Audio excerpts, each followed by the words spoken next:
My fiancé cheated with my younger sister 1 week before our wedding. My parents defended her. But years later, life taught them a lesson they'll never forget. I'm 33 years old. I work as a human resources manager at a tech company, and after 2 years, I thought I had moved past all of this. But last week, my ex showed up at my door, and I realized that some wounds never really heal.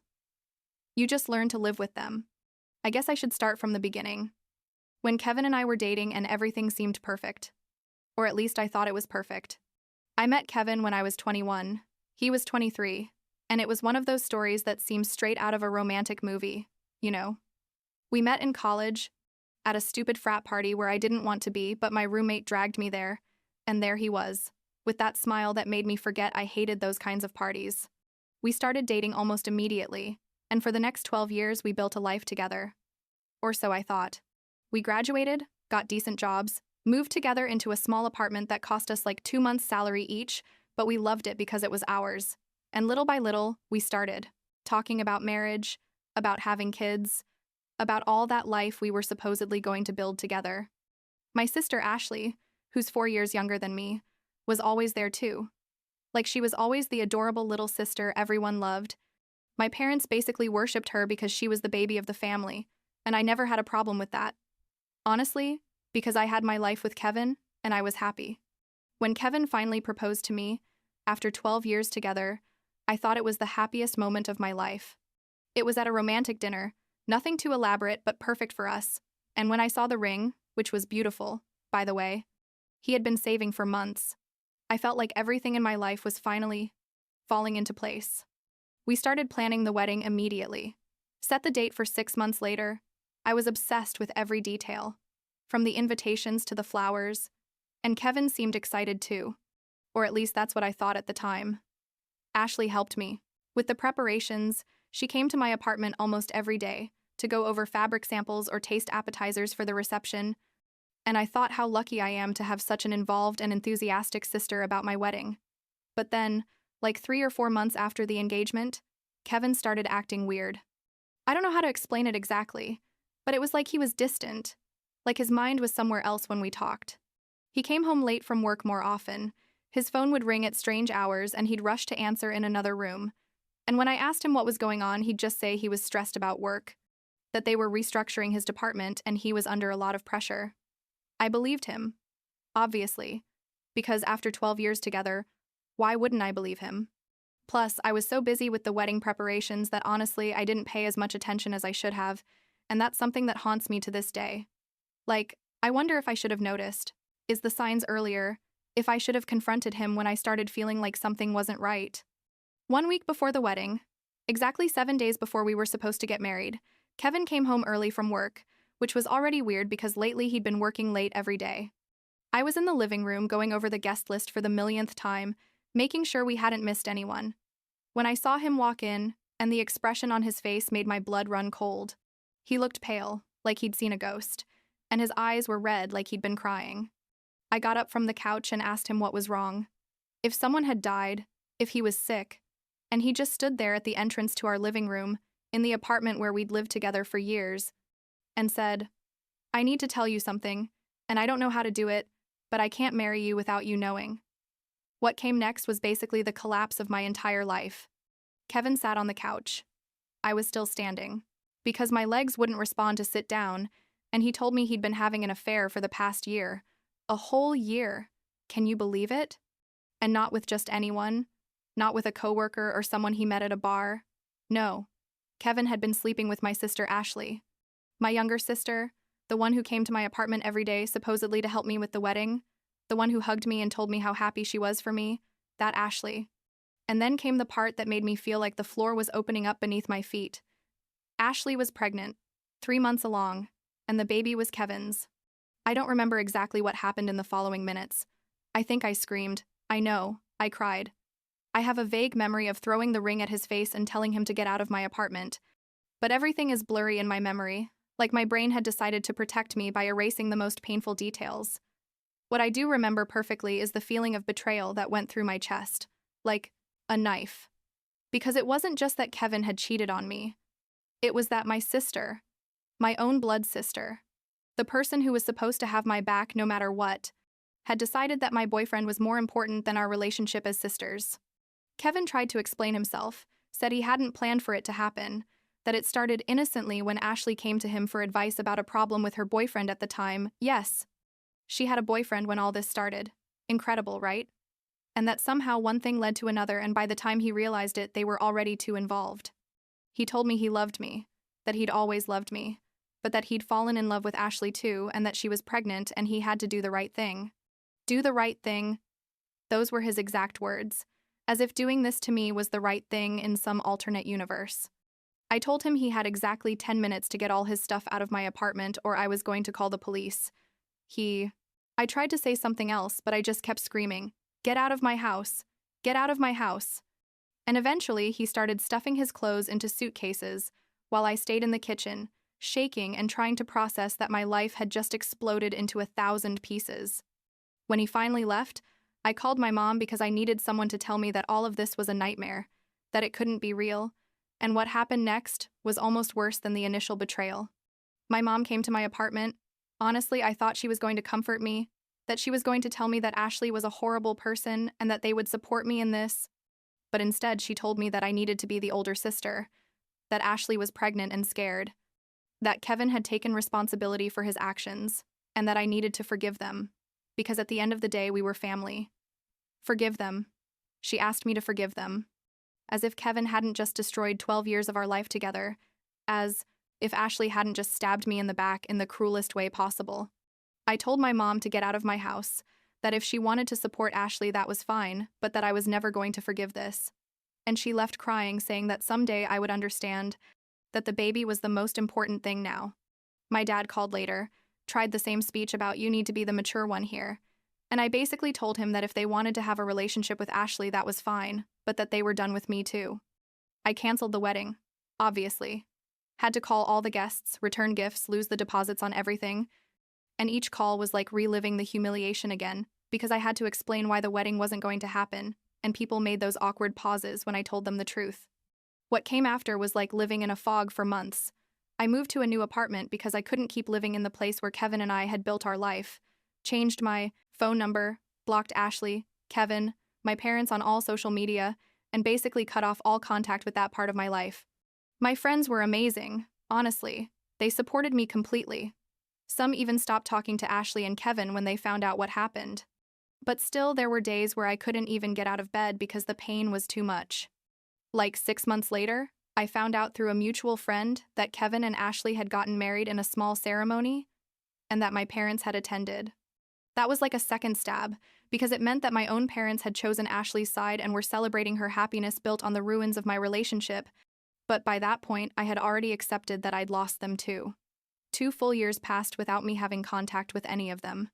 2 years where I rebuilt my life piece by piece, where I learned to live alone for the first time in over a decade, where I had to rediscover who I was without Kevin, because, honestly, I didn't remember what it was like to be single after being with the same person since I was 21. I went on some casual dates, but nothing serious because, and this is something I openly admit, I was terrified of trusting someone like that again. I got a promotion at work, moved to a better apartment, adopted a cat. I know, total cliché, but he kept me company. And little by little, I started to feel that maybe, just maybe, I could be happy again without them. And then, exactly a week ago, someone knocked on my door on a Tuesday night. It was like 8 at night. I was in my pajamas watching Netflix and eating ice cream straight from the container. And when I opened the door without looking through the peephole first, stupid mistake, I know, there was Kevin. 2 years without seeing him, and he looked terrible. He'd lost like 20 pounds. Had deep dark circles under his eyes, grayer hair, even though he's only like 35 now, and basically looked like he hadn't slept well in months. My first reaction was to try to close the door in his face, but he put his foot to stop it and said, "Please, Melissa, just give me 5 minutes. It's important." And I don't know why, but I left the door open. Maybe out of curiosity. Maybe because part of me needed to know what could be so important that he'd show up after 2 years. Kevin came into my apartment and just stood there in the living room, looking around like he was seeing a museum of our past life, and then he told me he needed to talk to me, that he'd been trying to find the courage to come for months. I told him he had exactly 5 minutes before I called the police, and he started talking so fast I could barely keep up. He told me that Ashley had cheated on him, that he'd just discovered that she'd been having an affair with her boss for the past 4 years. Yes, 4 years. Which meant it started even before she and Kevin got involved, and that the son who was supposedly Kevin's, the baby that had destroyed my life, was actually Ashley's boss's.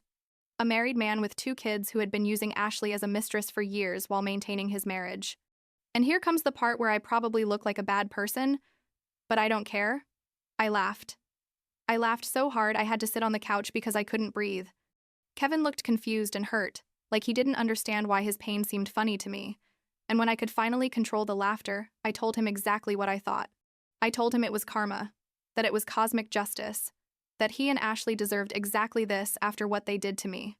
He told me he knew that what he did to me was unforgivable, but that he needed me, that I was the only person who really knew him, that after everything that happened, he realized he'd made a terrible mistake letting me go, and that he wanted another chance to fix things between us. Another chance. This man, who cheated on me for a year with my sister, who let her get pregnant, or so he thought who canceled our wedding a week before the event, who married her while I was still processing the trauma, now wanted another chance because it turned out he'd also been betrayed. I told him no. I told him that what happened to him with Ashley was exactly what he deserved, that I had spent 2 years rebuilding my life and that he had no place in it, and that he needed to leave my apartment immediately.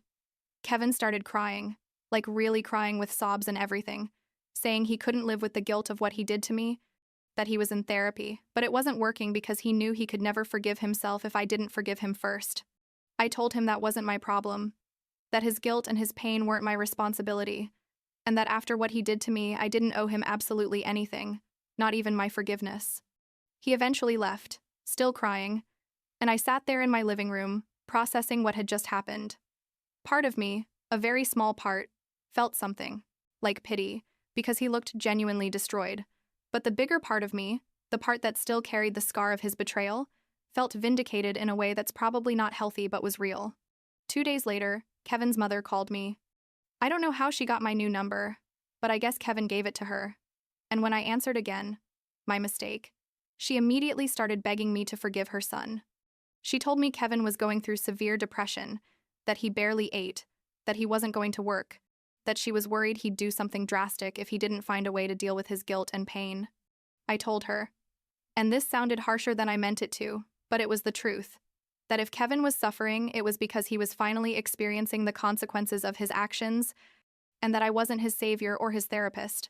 His mother started crying too, saying she understood I was hurt, but that Kevin really loved me, and that he made a terrible mistake but he shouldn't have, to pay for that mistake for the rest of his life. A mistake. As if sleeping with my sister for a year was equivalent to forgetting a birthday or saying something without thinking. I told Kevin's mother that I respected that she was worried about her son, but that my answer was no, that I wasn't going to forgive Kevin to make him feel better, and that she needed to stop calling me. She kept insisting, saying I just needed to give him a chance to fully explain himself, that there were things I didn't know about the situation. And I finally had to hang up on her because it was obvious she wasn't going to take no for an answer. The next day, a Saturday morning, Kevin's mother showed up at my door. I was working out in my living room when she rang the doorbell, and when I opened the door dressed in my sweaty workout clothes and my face probably red from the effort, there she was with swollen eyes from crying. She begged me to let her in just for a moment, that she had to talk to me, and I don't know why, but I think it was because she looked so desperate and fragile, let her in. She sat on my couch and started talking nonstop about how Kevin was a good man who made a terrible mistake, how he was genuinely sorry, how his marriage to Ashley had been a disaster from the start but he felt obligated to stay for the child he thought was his, and how discovering the truth had completely destroyed him. I listened to her for like 20 minutes without interrupting, and when she finally finished, I told her something I'd been thinking about for days. I told her that I understood that as a mother she wanted to protect her son and help him heal, but that asking me to forgive him to alleviate his suffering was fundamentally unfair because basically she was asking me to sacrifice my peace of mind for the well-being of someone who showed me no consideration when he decided to first destroy my life. I told her that Kevin needed to learn to live with the consequences of his actions, that he needed to find a way to forgive himself without using my forgiveness as a crutch, and that I had worked too hard rebuilding my life to let him back into it in any way. Kevin's mother cried more, told me I was cold and cruel, How could I be so insensitive to the suffering of someone I once loved? And I explained as calmly as possible that it wasn't cruelty, it was self-preservation.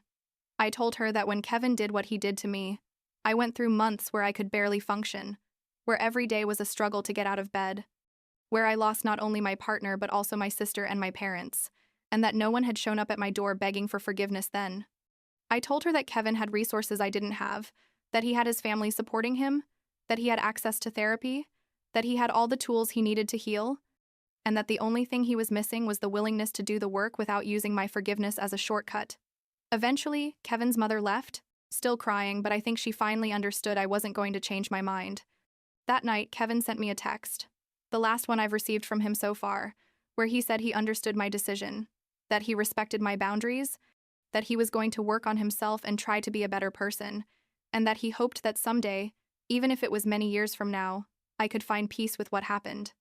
I didn't respond, just saved the message in case I needed evidence of harassment in the future. But fortunately, he hasn't tried to contact me again since then. I found out by chance, through a friend who still has contact with people from that social circle, that Ashley's boss canceled his divorce when his wife found out about everything. Apparently, he paid Ashley a considerable amount of money with a confidentiality agreement to keep everything quiet and save his marriage.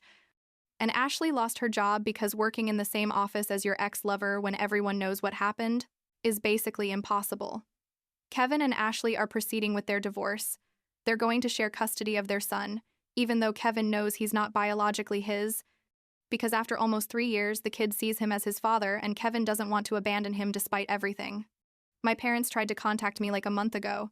My mom sent me a long email talking about how family is important and that we should be able to get past this, but I deleted it without finishing reading it. Not because I'm incapable of forgiveness, I think that's the part people don't understand, but because forgiving in this case would mean accepting back into my life people who demonstrated that their interests are more important than my well-being, and I'm simply not willing to do that.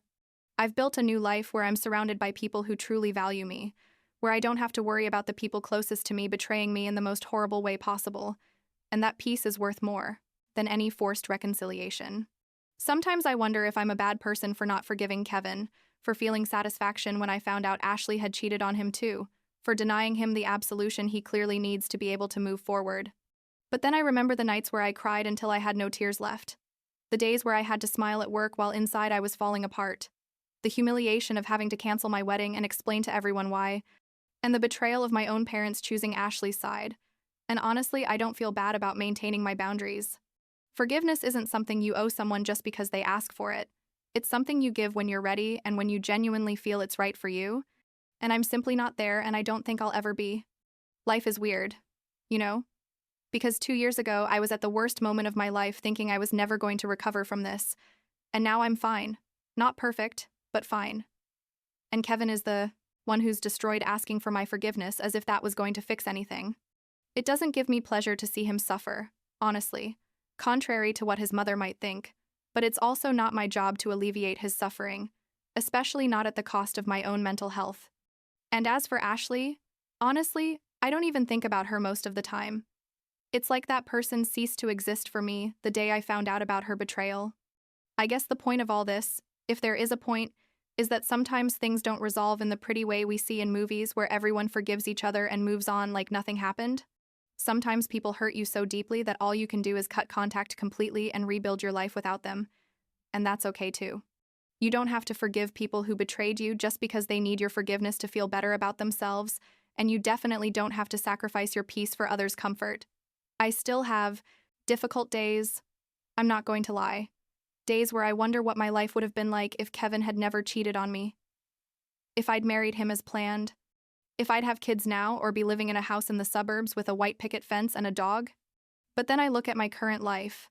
My apartment that I decorated exactly how I wanted without having to compromise with anyone else's tastes. My job where they just promoted me again. My friends who proved to be my true family when things got tough. And I realized that maybe this is better. Maybe Kevin did me a favor by showing me his true character before we got married, before we had kids together, before I was even more trapped in a life with someone capable of betraying me like that. I don't know what's going to happen with Kevin, if he's going to find a way to forgive himself, or if he's going to keep carrying the guilt for the rest of his life. I don't know if Ashley is ever going to admit that what she did was wrong, Or if I'm going to keep blaming me for not being understanding enough. I don't know if my parents are going to try to contact me again, or if they've finally accepted that our relationship ended the day they decided to support Ashley instead of me. And honestly, I don't care to know the answers to those questions because they're no longer part of my story. They're part of theirs, and I'm too busy writing my own next chapter to worry about theirs.